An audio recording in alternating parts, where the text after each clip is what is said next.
নমস্কার বন্ধুরা, কাকলিস কিচেন 046 চ্যানেলে আপনাদের সবাইকে স্বাগত। মটন কারি আপনারা বিভিন্ন রকমভাবেই রান্না করে থাকেন। একবার এভাবে রান্না করে দেখবেন, খেতে খুবই টেস্টি হয়। আমার আজকের রেসিপি আলু দিয়ে মটন কারি। এভাবে মটন কারি রান্না করলে গরম ভাত কিংবা রুটির সাথে খেতে খুবই ভালো লাগে। দেখুন মাংসটাও কত সুন্দর সেদ্ধ হয়েছে আর ঝোলটাও কত সুন্দর গাঢ় হয়েছে। আমার রেসিপিটা যদি আপনাদের ভালো লেগে থাকে তাহলে আমার চ্যানেলটা সাবস্ক্রাইব করার এবং পাশে থাকা বেল আইকনটি প্রেস করার অনুরোধ রইল।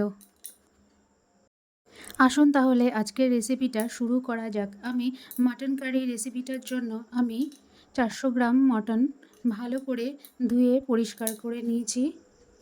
এবার মটনটাকে আমি কিছু মশলা দিয়ে আধ ঘন্টার জন্য ম্যারিনেট করে রেখে দেবো। এর জন্য প্রথমেই আমি 1 টেবিল স্পুন নুন দিচ্ছি,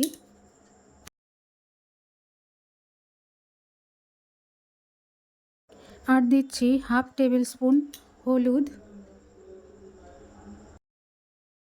আর দিচ্ছি হাফ টেবিল স্পুন ধনে গুঁড়ো, আর দিচ্ছি হাফ টেবিল স্পুন জিরে গুঁড়ো, আর দিচ্ছি 1 টেবিল স্পুন রসুন আর আদা বাটা, আর দিচ্ছি হাফ টেবিল স্পুন কাঁচা লঙ্কা বাটা, আর দিচ্ছি 2 টেবিল স্পুন সর্ষের তেল। আপনারা চাইলে এখানে টক দইও অ্যাড করতে পারেন। আর দিচ্ছি হাফ টিস্পুন কাশ্মীরি লাল লঙ্কার গুঁড়ো। এবার সবগুলোকে দিয়ে আমি ভালো করে ম্যারিনেট করে নেব। ম্যারিনেট করে আমি আধ ঘন্টা রেস্টে রেখে দেব। মাংসটা ম্যারিনেট করা হয়ে গিয়েছে, এবার আমি আধ ঘন্টা রেস্টে রেখে দিচ্ছি। এবারে গ্যাসে একটা কড়াই বসিয়ে দিয়েছি, কড়াইটা আমি গরম করে নিয়েছি। এবার এর মধ্যে হাফ কাপ পরিমাণ সাদা তেল দিয়েছি, আর তেলে সামান্য নুন দিয়ে দিয়েছি যেন আলু ভাজার সময় তেলটা চারিদিকে না ছিটে যায়। এবার নুন আর হলুদ দিয়ে আমি আলুগুলোকে ভেজে নেব। আলুটা আমি 2 টুকরো করে কেটে দিয়ে পরিষ্কার করে নিয়েছি। এবার আলুগুলোকে আমি ভেজে নিচ্ছি। আলুটা আমি গোল্ডেন ব্রাউন করে ভেজে নেব। আলুটা প্রায় 50% মতো ভেজে নেব। আলুটা ভাজতে আমার প্রায় 2 মিনিটের মতো সময় লেগেছে। আলুটা ভাজা হয়ে গিয়েছে, আলুটা আমি এবার তুলে নিয়েছি। এবার ওই তেলে আমি 4টে বড় সাইজের পেঁয়াজ কুচি করে কেটে নিয়েছি। পেঁয়াজগুলো এবার ভেজে নেব।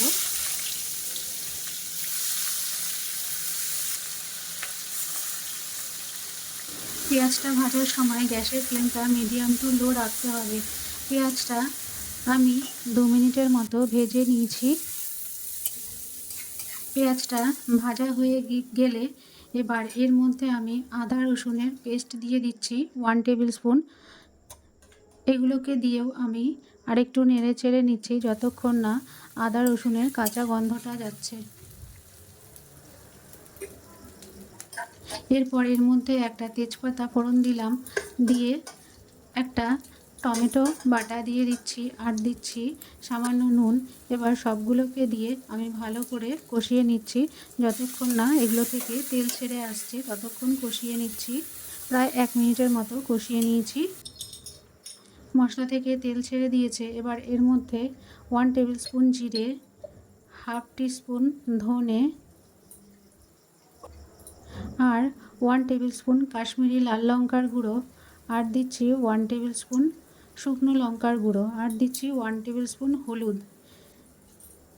এবার মশলা ধোয়া জলটা, বাটি ধোয়া জলটাও দিয়ে দিচ্ছি।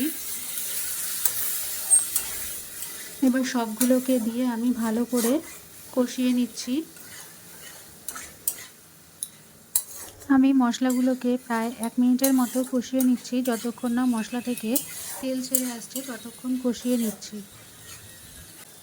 মশলা থেকে তেল ছেড়ে দিয়েছে। এবার আগে থেকে ম্যারিনেট করে রাখা মাংসগুলোকে দিয়ে আমি মাংসগুলোকে ভালো করে কষিয়ে নিচ্ছি।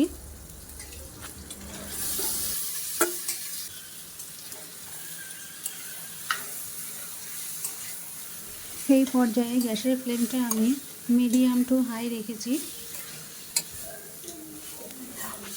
মাংসগুলোকে আমি প্রায় 2 থেকে 3 মিনিটের মতো কষিয়ে নেব। যতক্ষণ না মাংস থেকে তেল ছেড়ে আসছে ততক্ষণ কষিয়ে নেব। মাংসগুলো থেকে এবার তেল ছেড়ে এসছে, আমি আরেকটু ভালোভাবে নেড়েচেড়ে নিচ্ছি। মাংসটা প্রায় 40% মতো কষানো হয়ে গিয়েছে। এবার এর মধ্যে আগে থেকে ভেজে রাখা আলুগুলো দিয়ে আমি মাংসগুলোকে আরেকটু ভালোভাবে কষিয়ে নেব। এই পর্যায়ে গ্যাসের ফ্লেমটা আমি মিডিয়াম টু লো রেখেছি। হাই রাখলে মাংসগুলো নিচ থেকে আটকে যেতে পারে। এবার এর মধ্যে আমি সামান্য জল দিয়ে মাংসগুলোকে ধীরে ধীরে কষিয়ে নেব। মাংসটাকে আমি আরও 2 মিনিটের জন্য কষিয়ে নেব। যতক্ষণ না মাংস থেকে তেল ছেড়ে আসছে ততক্ষণ কষিয়ে নেব। এভাবে মাংসটাকে 2 থেকে 3 বার সামান্য করে জল দিয়ে মাংসগুলোকে কষিয়ে নিতে হবে। 2 বার কষানো হয়ে গিয়েছে। এবার মাংসটাকে ঢেকে আমি কষিয়ে নিচ্ছি মিডিয়াম টু লো ফ্লেমে। দেখুন মাংসটা অনেকটাই কষানো হয়ে গিয়েছে, মাংস থেকে তেল ছেড়ে দিয়েছে। এবার মাংসটাকে আমি ভালোভাবে নেড়েচেড়ে দিচ্ছি। মাটন রান্নার সময় মাটনটাকে 2 থেকে 3 বার ভালোভাবে কষিয়ে নিতে হয়। প্রথমে হাই ফ্লেমে কষাতে হবে, তারপর 2 থেকে 3 বার মিডিয়াম টু লো ফ্লেমে সামান্য পরিমাণ জল দিয়ে কষিয়ে নিতে হবে। এতে মাটনের টেস্টটা অনেক বেশি হয়। আমার মাটনটা কষানো হয়ে গিয়েছে, আমি মাটন থেকে আলুগুলো তুলে আলাদা করে রেখে দিচ্ছি। এবার মাটনটাকে আমি একটা প্রেশার কুকারে বয়েল করে নেব। এর জন্য মাটনগুলোকে আমি প্রেশারে ঢেলে নিচ্ছি। দেখুন মাটন যতটা থাকবে সেই লেয়ার বরাবরই জল দিতে হবে, জলটা যেন ওপরে উঠে না যায়। এবার প্রেশার কুকারটাকে ঢেকে দিচ্ছি। ঢেকে আমি 4 থেকে 5টা সিটি দিয়ে দিচ্ছি। সিটি দিয়ে আমি এবার ঢাকনাটা খুলে দেখে নিচ্ছি মাটনটা কতটা সেদ্ধ হলো। মাটনটা প্রায় 70%-এর মতো বয়েল হয়ে গিয়েছে। এবার এর মধ্যে আমি আলুগুলোকে দিয়ে দিচ্ছি। আরও 2টো সিটি দিয়ে তারপর আমি নামিয়ে নেব।